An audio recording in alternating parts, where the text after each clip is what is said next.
அம்மா, நான் வெளியில போய் கொஞ்சம் தூரம் பறந்துட்டு வரேன். அம்மா அம்மா, நானும் அக்கா கூட போறேம்மா. நாங்க ரெண்டு பேரும் இந்த காட்டை சுத்தி பார்த்துட்டு வரோம். அம்மா, குக்குவை என் கூட அனுப்பாதீங்க. அவன் என்னோட பேச்சை கேட்கவே மாட்டான். அவன் இஷ்டத்துக்கு ஏதாவது செய்வான். எனக்கு அது ரொம்ப தொல்லையா இருக்கும். பியூட்டி, குக்கு உன்னோட தம்பி தானே, அவனை நீ தான் பார்த்துக்கணும். எங்கேயாவது வெளியில அழைச்சிட்டு போனாதான் அவனால நல்லா பறக்க கத்துக்க முடியும். அம்மா சொல்றதுதான் சரி. என்னை எங்கேயாவது வெளியில அழைச்சிட்டு போனாதானே நானும் வேகமா பறக்க கத்துக்க முடியும். இங்க பாரு குக்கு, நீயும் ஒழுங்கா நடந்துக்கணும். உக்கா சொன்ன பேச்ச கேட்கணும். அவளை விட்டுட்டு நீ எங்கேயும் தனியா போக கூடாது. இன்னைக்கு மட்டும் நீ அவ பேச்ச கேட்கறன்னு எனக்கு தெரிஞ்சிச்சு. அதுக்கப்புறம் உன்னை நான் எங்கேயுமே வெளியில அனுப்ப மாட்டேன். அம்மா அம்மா, அப்படி எல்லாம் சொல்லாதீங்க அம்மா. அக்கா சொல்ற பேச்சு கேட்பேன். அக்கா கூட போயிட்டு அக்கா கூடவே திரும்பி வந்துடுவேன். குக்கும் பியூட்டியும் வீட்டை விட்டு வெளியில வந்து அந்த காட்டை சுத்தி பார்க்க ஆரம்பிச்சாங்க. பியூட்டி முன்னால பறந்து போக குக்கு ரொம்ப சந்தோஷமா பியூட்டி பின்னாலேயே பறந்து போனா. இப்படி இவங்க ரெண்டு பேரும் பறந்து போகும்போது வழியில இருந்த மரத்துல ஒரு பெரிய பொந்து இருக்கிறத குக்கு கவனிச்சுட்டான். உடனே குக்கு அந்த மரத்துக்கிட்ட போய் உட்கார்ந்தான். பியூட்டியும் பின்னாலேயே அங்க போயிடுச்சு. பியூட்டி, இந்த மரப்பொந்துக்குள்ள என்ன இருக்கும்? இந்த மரப்பொந்துக்குள்ள ஏதாவது பறவைகள் கூடு கட்டி இருக்கலாம். ஒருவேளை இந்த பொந்துக்குள்ள பாம்பு கூட இருக்கலாம். எல்லாத்துக்கும் சான்ஸ் இருக்கு. நான் போய் இந்த பொந்துக்குள்ள என்ன இருக்குன்னு பார்க்க போறேன். குக்கு, போகாத. ஒருவேளை பாம்பு இருந்தா உன்னோட உயிருக்கே ஆபத்து வந்துடும். ஆனா பியூட்டி சொன்னதை கேட்காம குக்கு தாவி போய் அந்த பொந்துக்குள்ள எட்டி பார்த்தான். குக்கு இப்படி எட்டி பார்க்கும்போது அந்த பொந்தோட வாய் ரொம்ப சின்னதா இருந்ததால குக்குவோட தலை அதுக்குள்ள மாட்டிக்கிச்சு. அவனால வெளியில வர முடியல. பியூட்டி, பியூட்டி, என்ன காப்பாத்து. என்னால வெளியில வர முடியல. குக்கு இப்படி கத்துறத பார்த்துட்டு பியூட்டி சிரிக்க ஆரம்பிச்சது. குக்கு, நான் அப்பவே சொன்னனா இல்லையா, அந்த பொந்துக்குள்ள போய் எட்டி பார்க்காதன்னு. இப்ப பாரு, உன்னோட தலை மாட்டிக்கிச்சு. சரி சரி, நீ இப்படியே இரு. நான் போய் அம்மாவை அழைச்சிக்கிட்டு வரேன். பியூட்டி, பியூட்டி, அம்மாவை தயவு செய்து கூப்பிட போகாத. அம்மாவுக்கு இந்த விஷயம் தெரிஞ்சா திட்டுவாங்க. நீ ஏன் என்னோட வாழை பிடிச்சி வெளியில இரு. நான் வெளியில வந்துருவேன். எனக்கு ரொம்ப பயமா இருக்கு. உள்ள ஒரே இருட்டா இருக்கு. குக்கு இப்படி சொன்னதும் பியூட்டி குக்குவோட வாழை பிடிச்சு வெளியில இழுத்தது. பிறகு கொஞ்சம் கொஞ்சமா குக்குவோட தலை அந்த பொந்த விட்டு வெளியே வந்துருச்சு. குக்கு, இனிமேலாவது அக்கா பேச்ச கேளு. உன் இஷ்டத்துக்கு நடந்துக்காத. ஏற்கனவே இந்த பியூட்டி தொல்லை தாங்காது. இப்ப வேற என்னோட தலை இந்த பொந்துக்குள்ள மாட்டிக்கிச்சா, அதனால இனிமே அடிக்கடி பாடம் நடத்த ஆரம்பிப்பா. சரி சரி, வா நம்ம காட்டை சுத்தி பார்க்க கிளம்புவோம். ரொம்ப நேரம் ஆயிடுச்சு. பிறகு பியூட்டியும் குக்குவும் மறுபடியும் அந்த காட்டை சுத்தி பார்க்க பறந்து போனாங்க. இப்படி போன அவங்க ஒரு இடத்துல மலர்கள் நிறைய பூத்திருக்கிறத பார்த்துட்டு அங்க போய் உட்கார்ந்தாங்க. குக்கு, இந்த செடிகளுக்கு இடையில முள்ளு கூட இருக்கும். அதனால தூரமா இருந்துதான் வேடிக்கை பார்க்கணும். பக்கத்துல போக கூடாது. அந்த மலர்களுக்கு இடையில ஒரு கருப்பு பூவும் இருந்தது. அதை பார்த்த குக்கு அந்த பூவை பக்கத்துல போய் பாக்குற ஆசைக்கு அங்க போனான். இப்படி போன சமயத்துல குக்குவோட ரெக்கையில காயம் பட்டு ரத்தம் வர ஆரம்பிச்சது. அக்கா, அக்கா, என்ன முள்ளு குத்திடுச்சு. என்னோட ரெக்கையில இருந்து ரத்தம் வருது. சீக்கிரமா வந்து என்ன காப்பாத்து. குக்கு இப்படி அழுதுகிட்டே சொன்னதை பார்த்த பூட்டி உடனே அந்த செடிகளுக்கு இடையில பூ குக்குவை வெளியில எடுத்துக்கிட்டு வந்தது. குக்கு, என் பேச்சு கேட்காம நீ இப்படி வால்தனம் பண்ணி எனக்கு தொல்லை கொடுத்துக்கிட்டே இருக்க. உன்னை அம்மா கிட்ட கண்டிப்பா மாட்டி விட்டுடுவேன். அக்கா, இனிமே நான் இந்த மாதிரி வால்தனம் பண்ணவே மாட்டேன். தயவு செய்து இந்த விஷயத்தை அம்மா கிட்ட சொல்லிடாதக்கா. என்னடா குக்கு இது, நாம எது பண்ணனாலும் அது கடைசியா சொதப்பலாவே முடியுது. இந்த பியூட்டி கிட்ட வேற அடிக்கடி அசிங்கப்பட வேண்டியிருக்கு. ஏதாவது ஒரு விஷயத்தையாவது நம்ம சக்சஸ் பண்ணி காட்டி நம்ம யாருன்னு நிரூபிக்கணும். இது குக்கும் பியூட்டியும் அங்க இருந்து மறுபடியும் பறக்க ஆரம்பிச்சாங்க. இப்படி கொஞ்ச தூரம் பறந்து போனவங்க பிறகு ஒரு மரத்து மேல உட்கார்ந்தாங்க. குக்கு, வா, நாம போய் ஏதாவது உணவு தேடி எடுத்து சாப்பிட்டு அப்புறமா பறக்க ஆரம்பிப்போம். அக்கா, எனக்கு ரொம்ப டயர்டா இருக்கு. அதனால நான் இங்கேயே உட்கார்ந்திருக்கிறேன். நீ போய் ஏதாவது எடுத்துக்கிட்டு வா. குக்கு இப்படி சொன்ன உடனே பியூட்டி உணவு தேட அங்க இருந்து பறந்து போச்சு. மரத்துல உட்கார்ந்து அந்த குக்கு ரொம்ப தூரத்துல இருந்த ஒரு வேப்ப மரத்தை பார்த்தா. பக்கத்து காட்டுல இருக்கிற தன்னோட பாட்டி வீட்டுக்கு பக்கத்துலயும் இதே மாதிரி ஒரு வேப்ப மரத்தை பார்த்தது ஞாபகத்துக்கு வந்துச்சு. இந்த வேப்ப மரம் நம்ம பாட்டி வீட்டுக்கு பக்கத்துல உள்ள வேப்ப மரம் மாதிரியே இருக்கு. அப்படின்னா இன்னும் கொஞ்சம் தூரம் பறந்து போனா நம்ம பாட்டி வீடு வந்துடும். பியூட்டி திரும்பி வர்றதுக்குள்ள நம்ம பாட்டியை போய் பார்த்துட்டு வந்துருவோம். நாம அப்படி போய் பாட்டியை பார்த்துட்டு வந்தா இந்த பியூட்டி முகத்துல கரிய பூசின மாதிரி இருக்கும். இப்படி நினைச்ச கொக்கு பிறகு அந்த வேப்பமரத்தை நோக்கி பறக்க ஆரம்பிச்சான். ஆரம்பத்துல என்னவோ பக்கத்துல இருக்கிற மாதிரி தெரிஞ்ச அந்த வேப்பமரம் கொக்கு பறந்து போக போக அதுவும் தூரமா போய்கிட்டே இருந்தது. இப்போ ரொம்ப தூரம் பறந்து போன கொக்கு வழியில பெரிய பெரிய மரங்கள் குறுக்க வந்ததால அந்த வேப்ப மரத்தை பார்வையில இருந்து தவற விட்டுட்டான். அதனால வழி தவறி போன கொக்கு வேற ஒரு காட்டுக்கு போய் சேர்ந்துட்டான். இந்த சமயத்துல ஒரு பேட்டை எடுத்துக்கிட்டு மறுபடியும் திரும்பி வந்த பியூட்டி கொக்கு அந்த இடத்துல காணாம அதிர்ச்சி ஆயிடுச்சு. குக்கு குக்கு, நீ எங்க இருக்க? சீக்கிரம் இங்க வா, அக்கா பழம் எடுத்துக்கிட்டு வந்துட்டேன். இந்த சமயத்துல ரோனி குருவி அந்த பக்கமா பறந்து வந்துச்சு. அத பார்த்த பியூட்டி ரோனி குருவிய வழி மறைச்சு இப்படி பேச ஆரம்பிச்சது. ரோனி ஆண்டி, குக்குவை எங்கேயாவது பாத்தீங்களா? குக்கு பக்கத்து காட்டை நோக்கி போய்கிட்டு இருந்தான். நான் கொஞ்ச நேரத்துக்கு முன்னாடிதான் அவனை பார்த்தேன். ரோனி குருவி சொன்னதை கேட்டு பயந்து போன பியூட்டி பிறகு உடனே தன்னுடைய வீட்டை நோக்கி பறந்து போச்சு. அம்மா, குக்குவை ஒரு மரத்துல உட்கார வச்சுட்டு உணவு தேட போனேன். திரும்பி வந்து பாக்குறப்ப குக்கு அங்க காணோம். அப்புறம் அந்த வழியா வந்த ரோனி ஆண்டி கிட்ட கேட்டதுக்கு குக்கு பக்கத்து காட்டுக்கு போயிட்டான்னு சொல்றாங்க. பியூட்டி, நீ எதுக்காக அவனை தனியா விட்டுட்டு போன? அம்மா, நான் அவனையும் தான் கூப்பிட்டேன். அவன் தான் எனக்கு உடம்பு டயர்டா இருக்கு, நீ மட்டும் போயிட்டு வான்னு சொன்னான். பிறகு சொன்ன குருவி பியூட்டிய கொட்டுக்கிட்டு குக்குவை தேடிக்கிட்டு பறந்து போச்சு. ஆண்டி, என்னோட பாட்டி வீடு எங்க இருக்குன்னு தெரியுமா? உன்னோட பாட்டி வீடு எங்கன்னு கேட்டா எனக்கு என்ன தெரியும்? உன் பாட்டியோட பேரு என்னன்னு சொல்லு. தெரியல ஆண்டி, என் பாட்டியோட பேரு என்னன்னு எனக்கு தெரியல. உன் பாட்டியோட பேரு உனக்கு தெரியலன்னா என்னால அவங்க வீடு எங்க இருக்குன்னு சொல்ல முடியாது. அப்படி சொன்னது தாக்கி அங்க அவங்க பறந்து போயிடுச்சு. இந்த சமயத்துல குக்கு தனியா உட்கார்ந்து அழுதுகிட்டு இருக்கிறத பார்த்துட்டு ஒரு வயதான காகம் அந்த இடத்துக்கு வந்துச்சு. அந்த காகத்தோட பேரு சின்ன பிள்ளை. குட்டி குருவி, நீ எதுக்காக இங்க உட்கார்ந்து அழுதுகிட்டு இருக்க? அங்கிள், நான் என்னோட பாட்டி வீட்டுக்கு போறதுக்காக இங்க வந்தேன். ஆனா உங்க வீடு எங்க இருக்குன்னு தெரியல. குக்கு இப்படி சொன்ன உடனே சின்ன பிள்ளை சுத்தியும் ஊட்டியும் பார்த்தது. ஆமா, நீ மட்டும் தனியாதான் வந்திருக்கியா, இல்ல உன் கூட இன்னும் யாராவது வந்திருக்காங்களா? இல்ல அங்கிள், நான் மட்டும் தனியா தான் வந்திருக்கேன். அப்பாடா, இன்னைக்கு வேலை இவ்வளவு சீக்கிரமா முடியும்னு நான் நினைக்கவே இல்ல. அப்படியா தம்பி? சரிவா, நான் உன்னை உங்க பாட்டி வீட்டுக்கு அழைச்சுக்கிட்டு போறேன். அங்கிள், நீங்க வர்றதுக்கு முன்னாடி ஒரு கிளி ஆண்டி வந்தாங்க. அவங்க கிட்ட எங்க பாட்டி வீடு எங்க இருக்குன்னு கேட்டேன். அதுக்கு அவங்க உங்க பாட்டி பேரு என்னன்னு சொல்லு, அப்பதான் என்னால உங்க வீடு எங்க இருக்குன்னு சொல்ல முடியும்னு சொன்னாங்க. ஆனா நீங்க ரொம்ப நல்லவங்க, எங்க பாட்டியோட பேரு என்னன்னு கேட்கவே இல்ல. உன்னை உங்க பாட்டி வீட்டுக்கு அழைச்சுக்கிட்டு போறதா இருந்தா தானே உங்க பாட்டி பேரை கேப்ப. நான் உன்னை உங்க பாட்டி வீட்டுக்கு அழைச்சுக்கிட்டு போக போறதே இல்ல. நீ போக போற இடமே வேற. இப்படி தன்னோட மனசுக்குள்ள நினைச்ச சின்ன பிள்ளை பிறகு குக்குவை கூப்பிட்டுக்கிட்டு அங்க இருந்து பறந்து போச்சு. பிறகு கொஞ்ச தூரம் போன உடனே குக்குவை அது வச்சுள்ள ஒரு பெரிய துணியில போட்டு மூட்டையா கட்டிடுச்சு. அங்கிள், என்ன வெளியில விடுங்க, என்ன வெளியில விடுங்க, நான் என்னோட அம்மா கிட்ட போகணும். குருவி, சத்தம் போடாம இரு. ஏதாவது சத்தம் போட்ட உன் கழுத்தை நெரிச்சு கொன்னுடுவேன். சின்ன பிள்ளை இப்படி கோபமா சொன்னதும் குக்கு பயந்துகிட்டு சத்தம் போடாம மௌனமா இருந்தான். பிறகு சின்ன பிள்ளை அந்த மூட்டையை தூக்கிட்டு அங்க இருந்து பறந்து போச்சு. இந்த சமயத்துல எதிரில பியூட்டியும் சோனா குருவியும் பறந்து வந்தாங்க. இப்படி வந்து அவங்க சின்ன பிள்ளை ஒரு மூட்டையை தூக்கிட்டு போறத பார்த்துட்டு அதை வழிமறிச்சு நிப்பாட்டினாங்க. ஐயா, நான் சுந்தரவன காட்டுல இருந்து வரேன். என்னோட பையன் குக்கு வழி தெரியாம இந்த காட்டுக்கு வந்துட்டான். அவனை எங்காவது பாத்தீங்களா? இல்லம்மா, நான் யாரையும் பார்க்கல. எனக்கு நிறைய வேலை இருக்கு, நான் கிளம்புறேன்.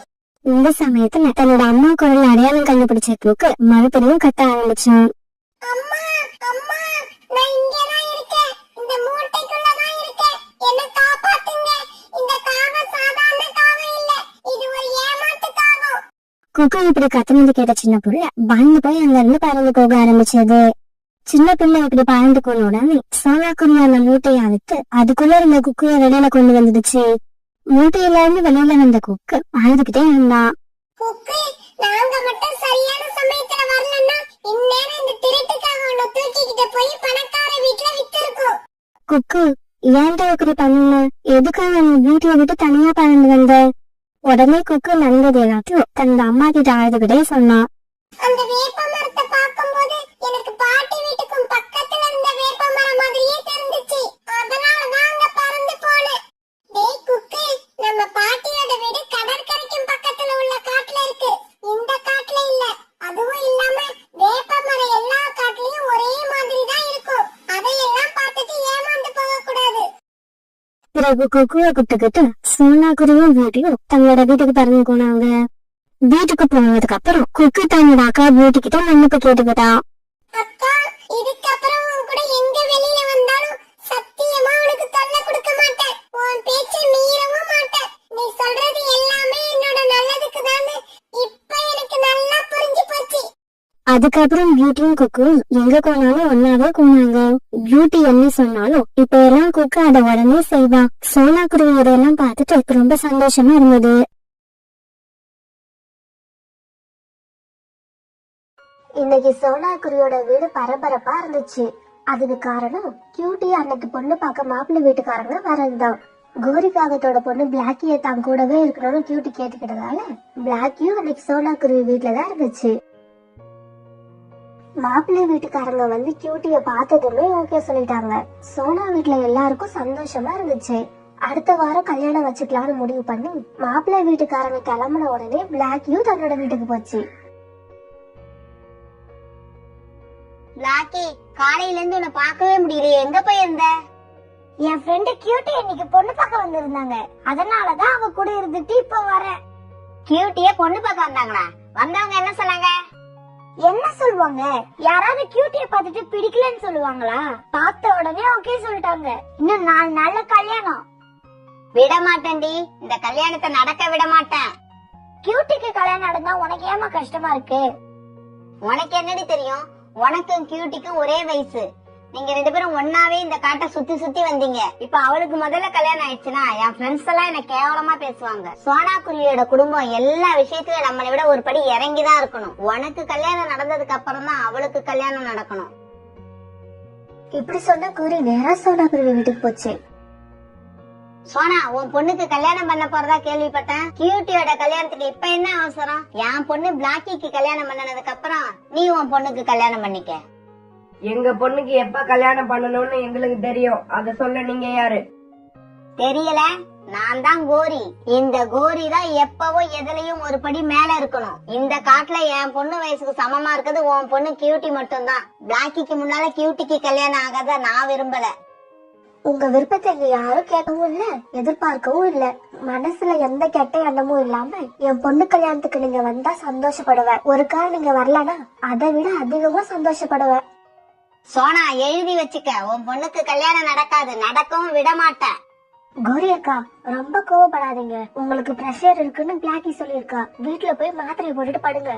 சோனா இப்படி கிண்டலா சொல்ல கோரி பயங்கர கோபத்துல அங்க இருந்து கிளம்பி போச்சு.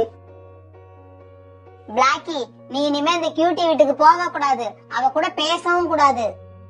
அம்மா, அடுத்த வாரம் கியூட்டிக்கு கல்யாணம். பொண்ணோட தோழியே நான் தான். இப்ப போய் அவகிட்ட பேசாதன்னு சொன்ன எப்படிமா? என்னது, கியூட்டிக்கே அடுத்த வாரம் கல்யாணம் நடக்க போகுதா? நடக்காதுடி, நடக்காது. அந்த கல்யாணத்தை எப்படி நிறுத்துறேன் பாரு. இப்படி சொன்ன கோரி கோபமா பறந்து வெளியில போச்சு. அம்மா இவ்வளவு கோபமா போறாங்களே, எங்கதான் போறாங்கன்னு பின்னாடியே போய் பாப்போம். இப்படி நினைச்சு பிளாக்கியும் கோரி பின்னாடியே பறந்துச்சு. இப்படி கோபமா பறந்து போன கோரிக்காகவும் நேரா பக்கத்து காட்டுக்கு போச்சு. அங்க போய் வழியில தெரிச்ச 2 பறவைகளை விசாரிச்சு கியூட்டிய பொண்ணு பாத்துட்டு போன மாப்பிள்ளை வீட்டுக்கே போயிடுச்சு. கோரிக்காகத்தை பார்த்த மாப்பிள்ளையோட அம்மா இப்படி கேட்டாங்க, நீங்க கோரிக்காக தானே பக்கத்து கார்ல தானே இருக்கீங்க? கரெக்டா சொல்லிட்டீங்க, அதான பார்த்தேன். சுத்து வட்டாரத்துல இந்த கோரிய தெரியாதவங்க யாருமே இருக்க முடியாது. சொல்லுங்க, என்ன விஷயமா வந்தீங்க? இன்னைக்கு எங்க காட்டுக்கு உங்க பையனுக்கு பொண்ணு பார்க்க வந்தீங்கல்ல? ஆமாமா, இன்னைக்குதான் வந்தோம். பொண்ணு ரொம்ப அழகா இருந்தா, எங்களுக்கும் ரொம்ப பிடிச்சு போச்சு. அப்பா, உங்களுக்கு பொண்ணு அழகா இருந்தா போதும், பொண்ணோட கேரக்டர் எப்படி வேணாலும் இருக்கலாம், அப்படிதானே? என்னங்க இப்படி சொல்றீங்க? நாங்க கேள்விப்பட்ட வரைக்கும் அந்த பொண்ணை பத்தி நல்லா தானே சொன்னாங்க. அந்த கியூட்டி பிறந்ததுல இருந்து இப்ப வரைக்கும் பக்கத்திலே இருந்து பார்த்த நான் சொல்றேன் கேளுங்க. அந்த கியூட்டி பொண்ணோட கேரக்டர் சரியில்லை. அப்படியா? அவளுக்கு நிறைய பாய் ஃப்ரெண்ட் இருக்காங்க. நாளைக்கு இவளை நீங்க கல்யாணம் பண்ணிட்டு வந்ததுக்கு அப்புறம் இந்த விஷயம் இந்த காட்டுல உள்ளவங்களுக்கு தெரிய வந்தா எங்க காட்டை பத்தி என்ன நினைப்பாங்க? அதனாலதான் இதை சொல்லிட்டு போகலான்னு வந்தேன். இதுக்கப்புறம் என்ன செய்யலாம்னு நீங்களே முடிவு பண்ணிக்கோங்க. இப்படி சொன்ன கோரி அங்க இருந்து கிளம்பி போயிடுச்சு. அம்மா கிளம்பி போறது ஒரு மரத்துக்கு பின்னால மறைஞ்சு நின்று பாத்துக்கிட்டு இருந்த பிளாக்கி இப்ப அந்த வீட்டுக்குள்ள போச்சு.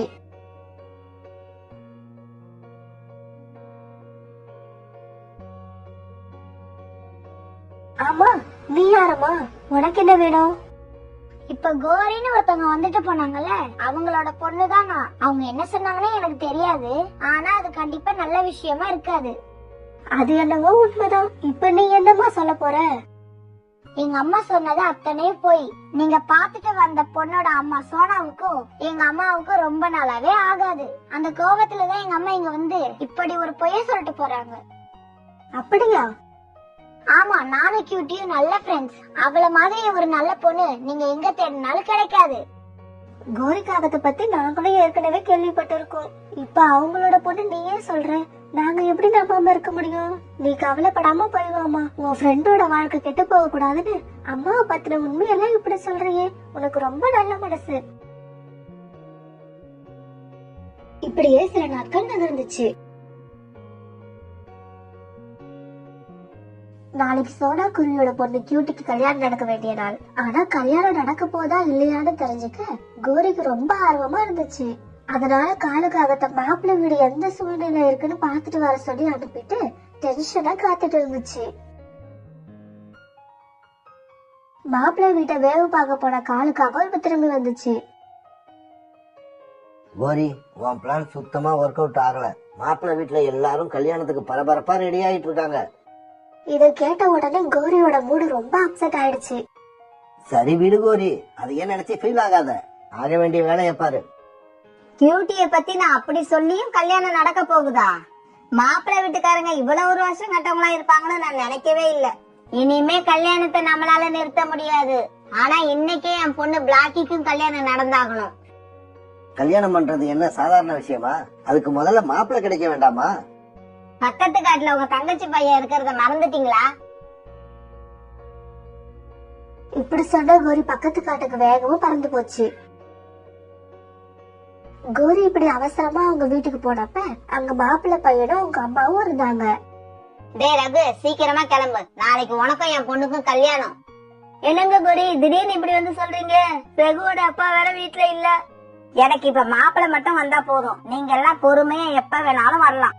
இப்படி மாப்பிள்ளை பையனை அழைச்சுக்கிட்டு வந்த கோரி தான் நினைச்ச மாதிரியே சோனா பொண்ணு கல்யாணம் நடந்த அன்னைக்கே தான் பொண்ணு கல்யாணத்தையும் நடத்தி முடிச்சிச்சு.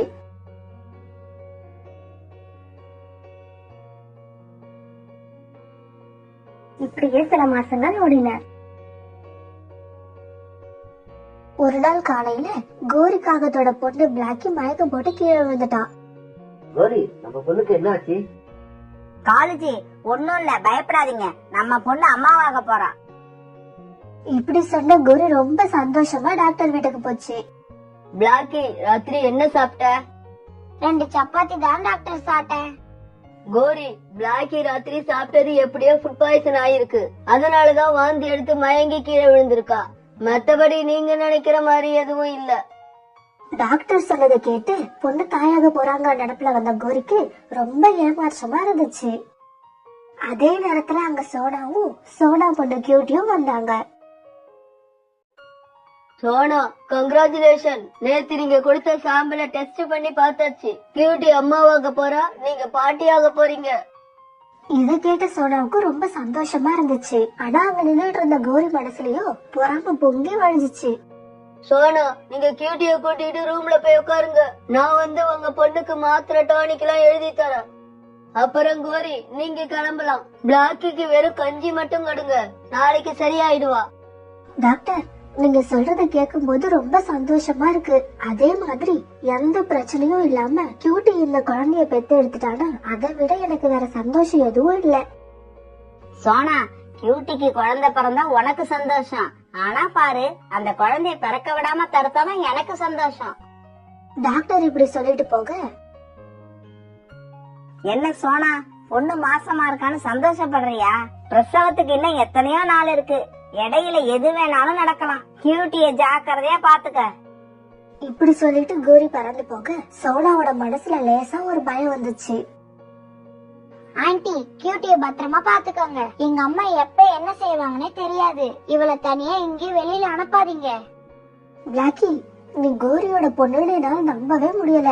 உனக்கும் அவங்களுக்கும் எவ்வளவு வித்தியாசம். எங்க அம்மாவும் நல்லவங்க தான் ஆண்டி.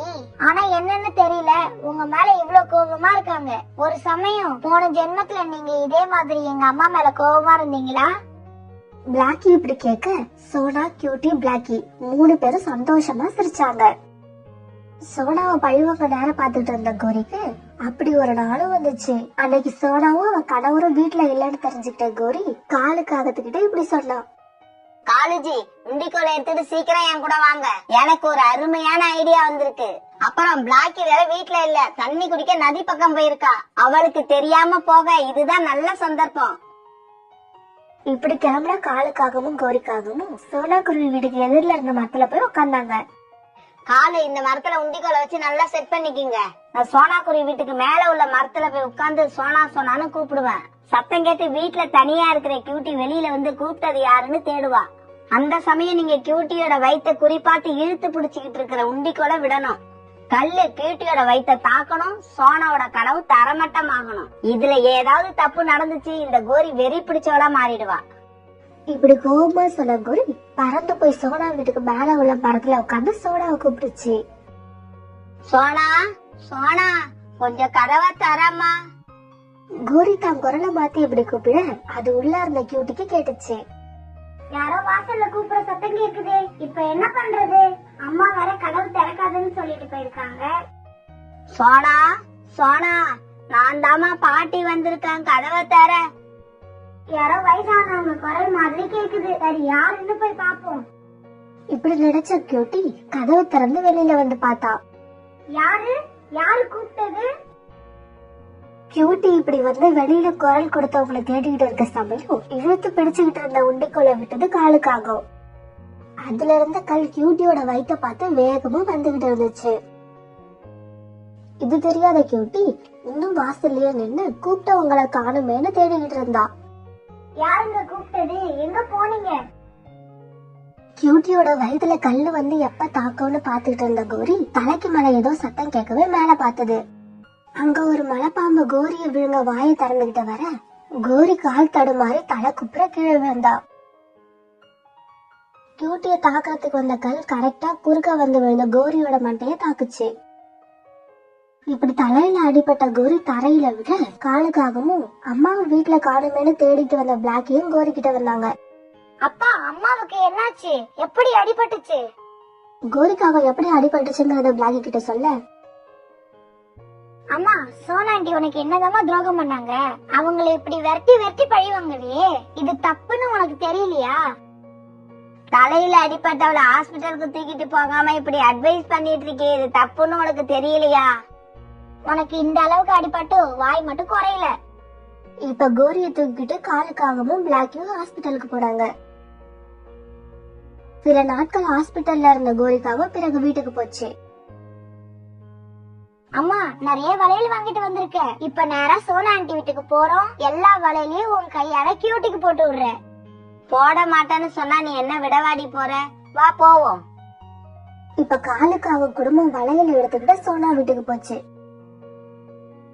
சோனா குருவியோட குடும்பம் ரொம்பவும் ஏழை குடும்பம். சோனா குருவிக்கு 2 சின்ன குழந்தைங்க இருந்தாங்க.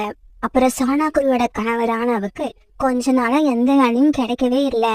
அதனால அவங்க 2 பேரும் சாப்பாட்டுக்கே ரொம்பவும் கஷ்டப்பட ஆரம்பிச்சாங்க. குக்குவோட அப்பா, நாம இப்ப ஏதாவது செஞ்சு நம்ம குழந்தைங்களோட பசிய போக்கி ஆகணும். குழந்தைங்களோட முகத்தை பார்க்க ரொம்பவும் பாவமா இருக்கு. சோனா, எனக்கு என்ன செய்யறதுனே தெரியல. இந்த மாதிரி ஒரு கஷ்டமான சூழ்நிலை நமக்கு இது வரைக்கும் வந்ததே இல்ல. எவ்வளவு முயற்சி பண்ணியும் எனக்கு ஒரு நிலையான வேலை கிடைக்கவே மாட்டேங்குது. குக்குவோட அப்பா, உங்க அண்ணன் நல்ல வசதியா தான் இருக்காரு. தயவு செய்து அவர்கிட்ட போங்க. நம்ம நிலைமைய அவர்கிட்ட எடுத்து சொல்லி கொஞ்சம் பணம் வாங்கிட்டு வாங்க. சோனா, நீ சொல்ற மாதிரியே நான் செய்யறேன். ஆனா எனக்கு என்னவோ எங்க அண்ணன் பணம் கொடுக்க சம்மதிச்சாலும் அண்ணி அதை தடுத்துருவாங்கன்னு தோணுது. நான் இன்னைக்கு அவமானப்படணும்னு இருந்தா அதை யாராலையும் மாத்த முடியாது. இப்படி சொன்ன ராணாக்குருவி பிறகு அங்கிருந்து கிளம்பி தன்னோட அண்ணன் வீட்டை நோக்கி பறந்து போச்சு. இப்படி போன ராணாக்குருவி தன்னுடைய அண்ணன் வீட்டுக்கு போய் சேர்ந்துருச்சு. அவங்க வீட்டு வாச கதவை தட்டலாம்னு நினைக்கிறப்ப வீட்டுக்குள்ள ராணாக்குருவியோட அண்ணி தன்னோட கணவர்கிட்ட பேசிக்கிட்டு இருப்பது காதுல விழுந்தது. இங்க பாருங்க, உங்க தம்பி ராணாவுக்கு எந்த வேலையும் கிடைக்காம அவங்க குடும்பம் ரொம்பவும் கஷ்டப்படுறாங்கன்னு கேள்விப்பட்டேன். அதனால பணம் கடனா கேட்டு நம்ம வீட்டுக்கு கண்டிப்பா வருவாங்க. ஒருவேளை அப்படி வந்துட்டாங்கன்னா நாங்களே ரொம்ப கஷ்டப்படுறோம்னு சொல்லி அவங்கள திருப்பி அனுப்பிடுங்க. ஏதாவது பணம் கொடுத்தீங்க அப்புறம் எனக்கு கெட்ட கோபம் வரும். இங்க பாரு அபி, இதெல்லாம் நீ சொல்லிதான் எனக்கு தெரியுமா?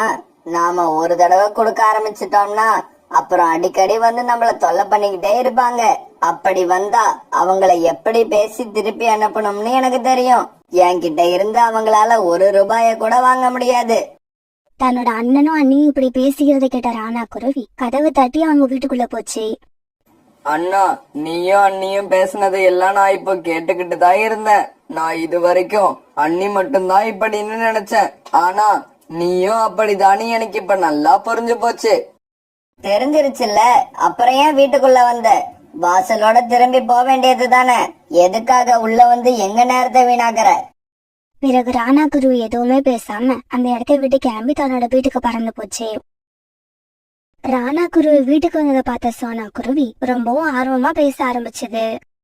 குக்குவோட அப்பா, போன விஷயம் என்னாச்சு? உங்க அண்ணன் பணம் கொடுத்தாரா? சோனா, என் அண்ணனோட உண்மையான முகம் எனக்கு இன்னைக்குதான் தெரிஞ்சது.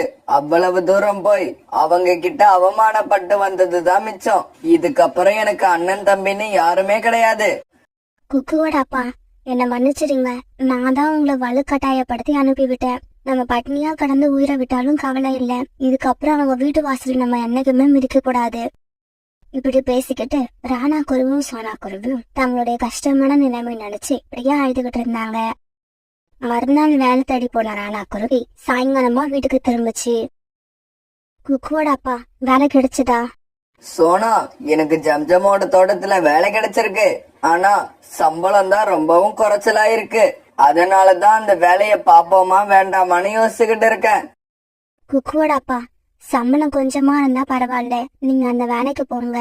நாளையில இருந்து நானும் ஏதாவது வேலைக்கு போறேன். நம்ம 2 பேரும் சம்பாதிக்க ஆரம்பிச்சா சீக்கிரமே நம்ம கஷ்டங்கள் தீந்துரும்னு எனக்கு நம்பிக்கை இருக்கு. இப்படி சொன்ன சோனாக்குருவி மறுநாள் வேலை தேடி வெளியில போச்சு. இப்படி வேலை தேடி போன இடத்துல புறாவை சந்திச்சது. சோனா, எனக்கு தெரிஞ்ச இடத்துல ஒரு வேலை இருக்கு. ஆனா அந்த வேலை கொஞ்சம் கஷ்டமா இருக்கும். புறான்னா, எந்த வேலையா இருந்தாலும் சரி, நான் செய்யறதுக்கு தயாரா இருக்கேன். என்னை எப்படியாவது இந்த வேலையில சேர்த்து விடுங்க. சோனா, நீ இவ்வளவு தூரம் கேட்கறதுக்காக நான் கண்டிப்பா உன்னை அந்த வேலையில சேர்த்து விடுறேன். இப்படி சொன்ன புறா பிறகு சோனாக்குருவி அழைச்சுக்கிட்டு காலுக்காகத்தை பார்க்க பறந்து போச்சு. இங்க பாரு புறா, என்னை பத்தி உனக்கு தெரியும். நான் வேலையில ரொம்பவும் கண்டிப்பா இருப்பேன். நான் ரொம்ப களைச்சு போயிட்டேன். கொஞ்சம் உக்காந்து ஓய்வு எடுத்துக்கிறேன். இப்படி எல்லாம் என்கிட்ட கேட்கவே கூடாது. காலையில 9 மணிக்கு வந்தா சாயங்காலம் 6 மணி வரைக்கும் வேலை செஞ்சுக்கிட்டே இருக்கணும். காலுக்காகம் போட்ட கண்டிஷன் எல்லாத்துக்கும் ஒத்துக்கிட்ட சோனாக்குருவி பிறகு அங்க இருந்து சந்தோஷமா தன்னோட வீட்டுக்கு பறந்து போச்சு. சோனா, நீ வேலைக்கு போறப்ப நம்ம குழந்தைகளை என்ன பண்ணுவ? இவங்களை வீட்டுல தனியாவும் விட்டுட்டு போக முடியாது. அது எனக்கு தெரியும் குக்குவோட அப்பா. நான் அவங்கள என் கூட நான் வேலை பார்க்கற இடத்துக்கு அழைச்சிட்டு போய் அவங்கள ஒரு பாதுகாப்பா ஒரு ஓரமா உட்கார வைக்கிறேன். இப்படி சொன்ன சோனாக்குருவி பிறகு தன்னோட 2 சின்ன குழந்தைங்களையும் தூக்கிக்கிட்டு வேலை பார்க்கற இடத்துக்கு பறந்து போச்சு. என்ன சொன்னா, வேலை பாக்குற இடத்துக்கு குழந்தைகளை அழைச்சுக்கிட்டு வந்திருக்க. இப்ப நீ குழந்தைகளை கவனிச்சுப்பியா இல்ல வேலை பாப்பியா? ஐயா, இந்த 2 குழந்தைங்களையும் நான் ஒரு ஓரமா உட்கார வச்சுக்கிறேன். அவங்க பத்திரமா அங்கேயே இருப்பாங்க. இவங்களால நான் வேலை பாக்குறதுக்கு எந்த குறையும் வராது. எப்படியோ எனக்கு தேவை. வாங்குற சம்பளத்துக்கு நீ முழுசா வேலை செய்யணும், அவ்வளவுதான். இங்க பாரு, இன்னைக்கு சாயங்காலத்துக்குள்ள கீழே கிடக்கிற இந்த மண்ணு எல்லாத்தையும் மாடியில கொண்டு போய் கொட்டி முடிக்கணும். பிறகு சோனாக்குருவி குழந்தைகள் 2 பேரையும் ஒரு ஓரமா உட்கார வச்சுட்டு வேலை செய்ய ஆரம்பிச்சது. சோனாக்குருவி காலையில வேலை செய்ய ஆரம்பிச்சது. இப்ப மதியானம் ஆயிடுச்சு. அந்த சமயத்துல காலுக்காக ஒரு ஓரமா உட்காந்து இளநீர் குடிச்சுக்கிட்டு இருந்தது. சோனாக்குருவியோட குழந்தைகள் 2 பேரும் காலுக்காக இளநீர் குடிச்சிட்டு இருக்கத பார்த்தாங்க. உடனே அவங்களுக்கும் இளநீர் குடிக்க ஆசை வந்தது. அம்மா அம்மா, அந்த அங்கிள் என்னமோ குடிக்கிறாரு பாருங்க, அது எனக்கும் வேணும். இங்க பாருங்க, காகங்கள் குடிக்கிறத நீங்க எல்லாம் குடிக்க கூடாது. அது பெரிய பறவைகள் மட்டும்தான் குடிக்கணும். என்ன இங்க பேச்சு நடந்துகிட்டு இருக்கு?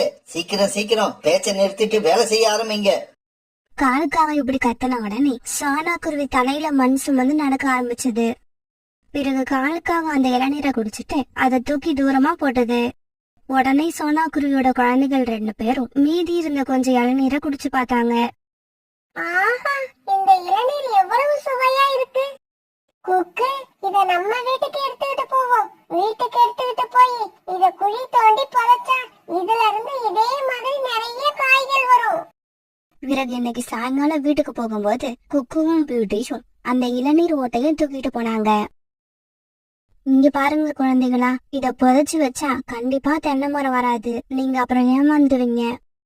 இல்லம்மா, கண்டிப்பா தென்னை மரம் வரும். அதுல இந்த மாதிரி காய்கள் நிறைய காய்க்கும். இப்படி பேசின குழந்தைங்க 2 பேரும் பிறகு ஒரு குழியை தோண்டி அந்த குழியில காலுக்காக குடிச்சிட்டு போட்ட இளநீர் ஓட புதைச்சு வச்சாங்க. பிறகு எல்லாரும் இரவு உணவு சாப்பிட்டுட்டு தங்களுடைய கூட்டுல படுத்து தூங்கினாங்க. மறுநாள் காலையில வாசக்கதவு யாரோ தட்டுற சத்தம் கேட்டது. சோனா குருவி அவசரமா எழுந்து வாசலுக்கு போனப்ப அங்க 2 பறவைகள் நின்னுகிட்டு இருந்தாங்க. நீங்க யாரு? உங்களுக்கு என்ன வேணும்? சோனா, எங்களுக்கு 2 இளநீர் வேணும். என்ன விலைன்னு சொல்லு. இளநீரா? இளநீர் எங்க கிட்ட ஏது? உங்களுக்கு வேணும்னா மார்க்கெட்டுக்கு போய் வாங்குங்க. வேற எங்கேயும் உங்களுக்கு இளநீர் கிடைக்காது. என்ன சோனா, வீட்டு வாசல்ல மரத்தை வச்சுக்கிட்டு இப்படி பேசுற? பறவைகள் இப்படி சொன்னதுக்கு அப்புறம் தான் சோனா குருவி தன்னோட வீட்டு வாசல பார்த்தது. இப்படி பார்த்த சோனா குருவிக்கு அதிர்ச்சியில மயக்கமே வர மாதிரி ஆயிடுச்சு. குக்குவும் பியூட்டியும் நேத்து அந்த இளநீர் கூட புதைச்சு வச்ச இடத்துல இப்போ ஒரு பெரிய தென்னை மரம் வளர்ந்து வந்து அதுல நிறைய இளநீர் காய்ச்சி தொங்கிக்கிட்டு இருந்தது. உடனே சோனா குருவி எல்லாரையும் எழுப்பி வெளியில அழைச்சிட்டு வந்தது. இளநீரை பார்த்த குக்குவும் பியூட்டியும் சந்தோஷத்துல துள்ளி துள்ளி குதிச்சாங்க. உடனே பியூட்டியும் குக்குவும் தங்களோட ஆசை தீர இளநீரை வெட்டி வெட்டி குடிச்சாங்க. இங்க பாருங்க குழந்தைங்களா, நீங்க எவ்வளவு வேணாலும் இந்த மரத்துல உள்ள காய்களை பறிச்சுக்கிட்டே இருக்கலாம். அது ஒரு நாளும் குறையாது. நீங்க பறிக்க பறிக்க மறுபடியும் மறுபடியும் வந்துகிட்டே இருக்கும். உடனே சோனா குருவியும் ராணா குருவியும் வேலைக்கு போறதை விட்டுட்டு இளநீரை பறிச்சு கொண்டு போய் மார்க்கெட்ல விற்க ஆரம்பிச்சாங்க. இப்ப கொஞ்சம் கொஞ்சமா சோனா குருவி குடும்பத்துல இருந்த கஷ்டம் எல்லாம் போய் அவங்க இப்ப நல்ல நிலைமைக்கு வந்துட்டாங்க. சோனா குருவியோட குடும்பம் இப்ப ரொம்ப மகிழ்ச்சியாவும் சந்தோஷமாவும் இருந்தது. இப்படியே சில நாட்கள் நகர்ந்துச்சு. இந்த விஷயத்த கேள்விப்பட்ட ராணா குருவியோட அண்ணனும் அண்ணியும் ஒரு நாள் ராத்திரி இளநீரை திருட்டுத்தனமா பறிக்கிறதுக்காக அந்த தென்னை மரத்துக்கிட்ட வந்தாங்க. அவங்களோட திருட்டு புத்திய புரிஞ்சுக்கிட்ட அந்த தென்னை மரம் அவங்க 2 பேரையும் அடி அடின்னு அடிச்சு தலைகீழா தொங்க விட்டுடுச்சு.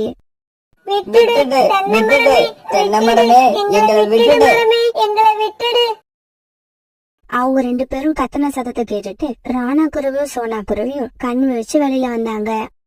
ஆமா, நீங்க 2 பேரும் எதுக்காக இங்க வந்தீங்க? ராணா, சோனா, நீங்க 2 பேரும் எங்களை காப்பாத்துங்க. இந்த தென்னை மரம் காரணமே இல்லாம எங்களை அடிக்குது. குருவிகளே, இவங்க சொல்றத நம்பாதீங்க. இவங்க 2 பேரும் என்கிட்ட உள்ள இளநீர்களை திருடுறதுக்காக வந்திருக்காங்க. அதுக்காக தான் இவங்களுக்கு தண்டனை கொடுத்துக்கிட்டு இருக்கேன்.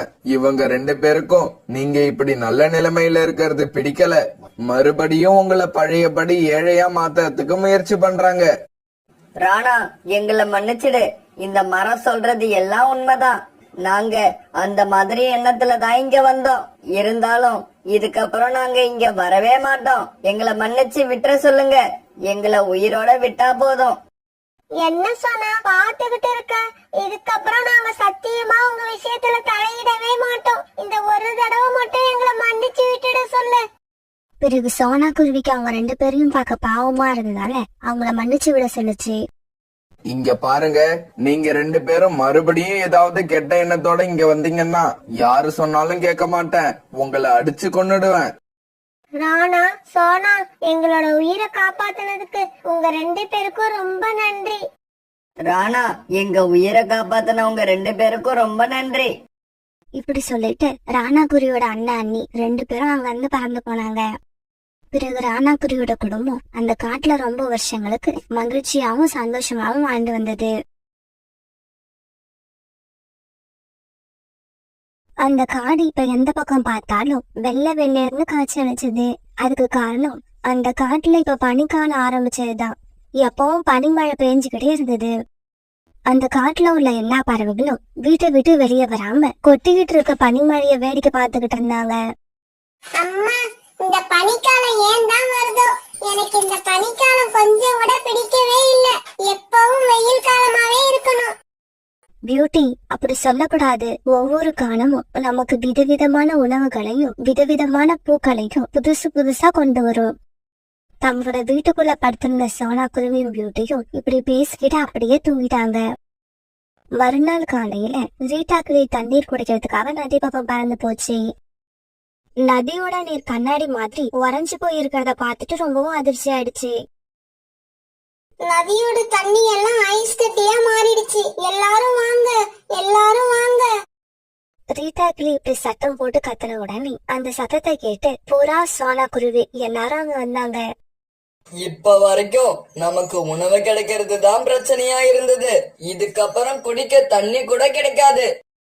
நம்ம காட்டுல இருந்ததே ஒரு நதி, அதுவும் இப்படி மாறிடுச்சு. சோனா, எத்தனை நதி இருந்தாலும் இந்த காலத்துல எல்லாமே இப்படி ஐஸ் கட்டியா தான் மாறி போயிடும். இப்படி பேசிக்கிட்ட இவங்க பிறகு தண்ணீர் குடிக்கிறதுக்காக அருவிக்கரைக்கு பறந்து போனாங்க. ஆனா பாவம், இவங்க போனப்ப அந்த அருவியும் ஐஸ் கட்டியா உறைஞ்சு போயிருந்தது. அதனால இதுக்கப்புறம் குடிநீருக்கு என்ன பண்றதுன்னு தெரியாம ரொம்பவும் கவலைப்பட்டாங்க. புறான்னா, எங்க அம்மா வீட்ல இருந்து ரொம்ப தூரம் தள்ளி ஒரு அருவி இருக்கு. அந்த அருவிக்கு பேர் வெந்நீர் அருவி. அந்த அருவி நீர் எப்பவும் சூடாவே இருக்கும். நான் சின்ன வயசுல அங்க போயிருக்கேன். வாங்க, இப்ப அங்க போய் நம்ம தண்ணி குடிச்சிட்டு வரலாம். சோனா, அந்த அருவிக்கு நாம போய் சேர்றதுக்கே 2 நாள் ஆயிடும். அங்க போய் சேர்றதுக்குள்ள நாம நாக்கு வறண்டு செத்துருவோம். ஆமா, ரீட்டா சொல்றது உண்மைதான். அவ்வளவு தூரத்துல உள்ள அருவிக்கு நாம தினமும் போய் வந்துகிட்டு இருக்க முடியாது. இப்படி பேசிக்கிட்ட பறவைகள் எல்லாரும் பிறகு தண்ணீர் குடிக்காமலேயே தங்களுடைய வீடுகளுக்கு திரும்பி வந்தாங்க. காலுஜி, உங்களுக்கு விஷயம் தெரியுமா? நம்ம காட்டுல உள்ள நதி, அருவி, இப்படி தண்ணீர் உள்ள இடம் எல்லாமே ஐஸ் கட்டியா மாறிடுச்சான். இதனால நம்ம காட்டுல உள்ள எல்லா பறவைகளும் ரொம்ப குழப்பத்துல இருக்காங்க. கோரி, எல்லா பறவைகளும் குழப்பத்துல இருக்கிறது உண்மைதான். ஆனா இப்படி குழப்பமான சமயத்துலதான் நாம பணம் சம்பாதிக்க ஏதாவது வழி கிடைக்குதான்னு பாக்கணும். காலுஜி, நீங்க சொல்றது எனக்கு எதுவும் புரியல. குடிக்கவே தண்ணி கிடைக்கல. இந்த நிலைமையில நாம எப்படி பணம் சம்பாதிக்க முடியும்? கோரி, எங்க மாமா வாழ்ற காட்டுல ஒருத்தர் வாட்டர் டேங்கர் வாடகைக்கு விட்டுக்கிட்டு இருக்காரு. மாமா கிட்ட சொல்லி ஒரு டேங்கரை நம்ம வாடகைக்கு எடுத்துக்கிட்டு வந்து அப்புறம் வெந்நீர் அருவிக்கு போய் அதுல தண்ணி பிடிச்சுக்கிட்டு வந்து நம்ம காட்டுல கூடுதலா விளைவிச்சு விற்போம். காலுஜி, உங்க மூளையே மூளை. நம்ம காட்டுல உள்ள பறவைகள் நம்ம கிட்ட எப்படி இருந்தாலும் தண்ணி வாங்கிதான் ஆகணும். அப்படி வாங்கலன்னா அவங்க தண்ணீர் குடிக்காம தாகத்துல செத்துருவாங்க. நாம என்ன விலைக்கு கொடுத்தாலும் அதை வாங்குறத தவிர அவங்களுக்கு வேற வழி இல்ல. பிறகு மறுநாள் காலுக்காக தன்னோட மாமாவை பார்க்க அவர் வாழற காட்டுக்கு பறந்து போச்சு. மாமாஜி, எனக்கு எப்படியாவது வாட்டர் டேங்கர் ஒன்னு வாடகைக்கு எடுத்து கொடுங்க. வாட்டர் டேங்கர் வாடகைக்கு வேணுமா? டேய் காலு, அத வச்சு நீ என்னடா பண்ண போற? மாமாஜி, எங்க காட்டுல இருக்கிற நதியும் அருவியும் ஐஸ் கட்டியா மாறிடுச்சு. அதனால வெந்நீர் அருவியிலிருந்து தண்ணீர் எடுத்துக்கிட்டு போய் எங்க காட்டுல உள்ள பறவைங்க கிட்ட வியாபாரம் பண்ண போறேன். டேய் காலு, நீ இப்படி வியாபாரம் பண்ண ஆரம்பிச்சீன்னா கூடிய சீக்கிரம் பணக்காரனா மாறிடுவ. அப்புறம் அதுக்கு உதவி பண்ணுன இந்த மாமாவை மறந்துடாத. எப்பவும் ஞாபகம் வச்சுக்க. கிடைக்கிற லாபத்துல எனக்கும் கொஞ்சம் பங்கு கொடு. மாமாஜி, உங்களுக்கு இல்லாததா? லாபம் வரட்டும், உங்களை கூப்பிட்டு உங்களுக்கான பங்கு கொடுத்துறேன். பிறகு காலுக்காகவும் தன்னோட மாமா காட்டுல இருந்து வாட்டர் டேங்க வாடகைக்கு எடுத்துக்கிட்டு வெந்நீர் அருவியை நோக்கி போச்சு. பிறகு வெந்நீர் அருவியில இருந்து டேங்கர்ல தண்ணீர் பிடிச்சுக்கிட்டு மறுபடியும் தன்னோட காட்டுக்கே திரும்பி வந்தது. காலுஜி, வந்துட்டீங்களா? எவ்வளவு நேரமா நான் உங்களுக்காக காத்திருக்கிறது. கோரி, ஒரு வாளி தண்ணி 100 ரூபான்னு பிக்ஸ் பண்ணிருக்கேன். அதுக்கு குறைச்சி யாருக்கும் கொடுத்துடாத. அப்புறம் கூட்டம் எப்படி வருதுன்னு பாத்துக்கிட்டு விலையை இன்னும் அதிகமாக்குவோம்.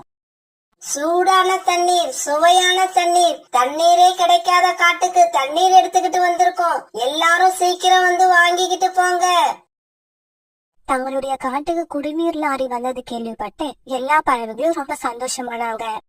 அம்மா அம்மா, தண்ணி லாரி வந்திருக்கு. சீக்கிரம் போய் தண்ணி பிடிச்சுக்கிட்டு வாங்க. எனக்கு ரொம்ப தாகமா இருக்கு. ரீட்டா, அங்க பாரு, காகங்கள் தண்ணி லாரி எடுத்துக்கிட்டு வந்திருக்காங்க. சீக்கிரமா வாளியை எடுத்துக்கிட்டு போய் தண்ணி பிடிச்சிட்டு வா. கோரிக்காகத்தோட சத்தத்தை கேட்ட எல்லா பறவைகளும் வாளியை எடுத்துக்கிட்டு தண்ணி லாரிக்கிட்ட வந்து சேர்ந்தாங்க. ஆளு கோரி, நீங்க 2 பேரும் எங்களோட கஷ்டத்தை தெரிஞ்சு ஒரு அருமையான வேலை பண்ணிருக்கீங்க. இந்த காட்டை விட்டுட்டு வேற எந்த காட்டுக்கு போகலான்னு யோசனையில இருந்தோம். இதுக்கப்புறம் எங்கேயும் போக தேவையில்ல. காலு, கோரி, மத்த பறவைகளுக்கு பயன்படுற மாதிரி இப்பதான் ஒரு காரியம் பண்ணிருக்கீங்க. இங்க பாருங்க பறவைகளே, நாங்க என்னமோ இந்த தண்ணிய ஓசியில கொடுக்க போறோம்னு நினைச்சு ரொம்ப சந்தோஷப்படாதீங்க. ஒரு வாளி தண்ணீரோட விலை 100 ரூபாய்.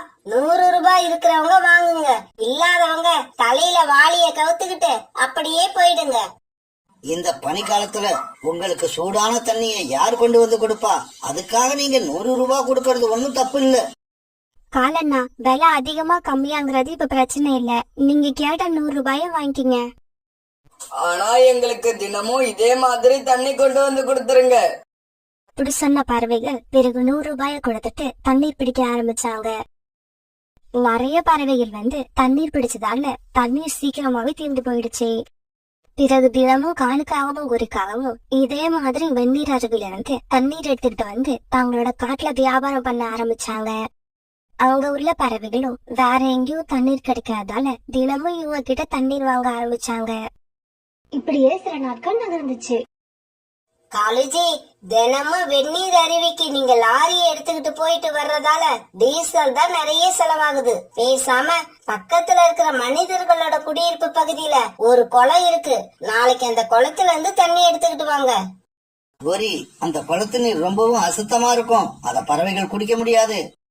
காலேஜி, தண்ணியே கிடைக்காத இந்த காலத்துல அழுக்கு தண்ணியாவது நல்ல தண்ணியாவது நான் சொல்றத செய்யுங்க, அப்பதான் நமக்கு டீசல் காசு மிச்சமாகும். அப்புறம் தண்ணி எடுத்துக்கிட்டு வர்றப்ப எனக்கு பிஸ்லரி வாட்டர் 4 பாட்டில் வாங்கிக்கிங்க. பிறகு காலுக்காகவும் அன்னைக்கு கோரிக்காகவும் சொன்னபடி வெந்நீர் அருவிக்கு போகாம மனிதர்கள் வாழும் பகுதியில உள்ள குளத்துக்கு போய் தண்ணீர் பிடிச்சது. கோரி சொன்னது உண்மைதான். இந்த குளம் வீட்டுக்கு பக்கத்திலேயே இருக்கு. இங்க வந்து தண்ணீர் எடுத்துக்கிட்டு போனா தினமும் நமக்கு 1000 ரூபாய் மிச்சம் ஆகும். இப்படி யோசிச்ச காலுக்காகவும் பிறகு அந்த தண்ணி எடுத்துக்கிட்டு தன்னோட காட்டுக்கு போச்சு. கோரி, எனக்கு என்னமோ இன்னைக்கு தண்ணியில இருந்து ஒரு பேட் ஸ்மெல் வர்ற மாதிரி இருக்கு. அப்படியா? உன் பக்கத்துல நிக்கிற புறாவை கொஞ்சம் தள்ளி நிக்க சொல்லு. எனக்கு என்னவோ புறா கிட்ட இருந்துதான் இந்த ஸ்மெல் வர மாதிரி இருக்கு. அது வேற ஒண்ணும் இல்ல கோரி, குடிக்க தண்ணீர் கிடைக்கிறதே கஷ்டமா இருக்கு. அதனால இந்த பறவைகள் எல்லாம் ரொம்ப நாளா குளிக்காம இருக்காங்கன்னு நினைக்கிறேன். இப்படி சொல்லிட்டு காலுவும் கோரியும் விழுந்து சிரிச்சாங்க.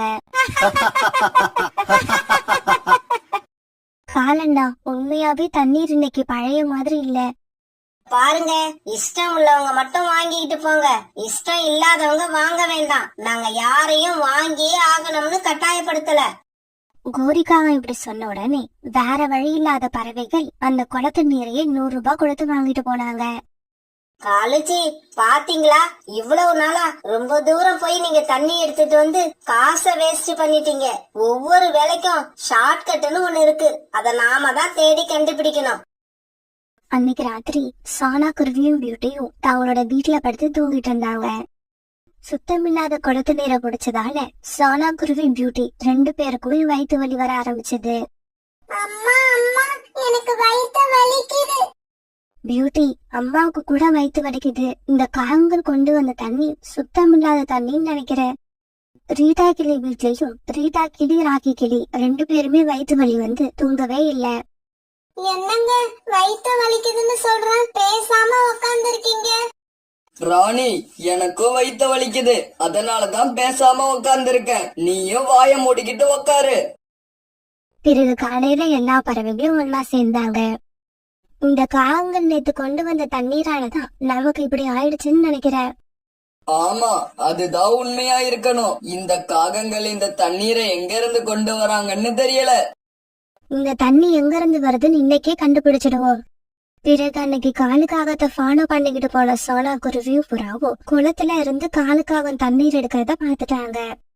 சோனா, உண்மை என்னன்னு இப்ப நமக்கு தெரிஞ்சு போயிடுச்சு. சீக்கிரமா வா, இத சொல்ல வேண்டிய இடத்துல சொல்லியாகணும். இப்படி பேசிக்கிட்ட சோனா குருவியும் புறாவும் நேரா அரண்மனைக்கு பறந்து போனாங்க.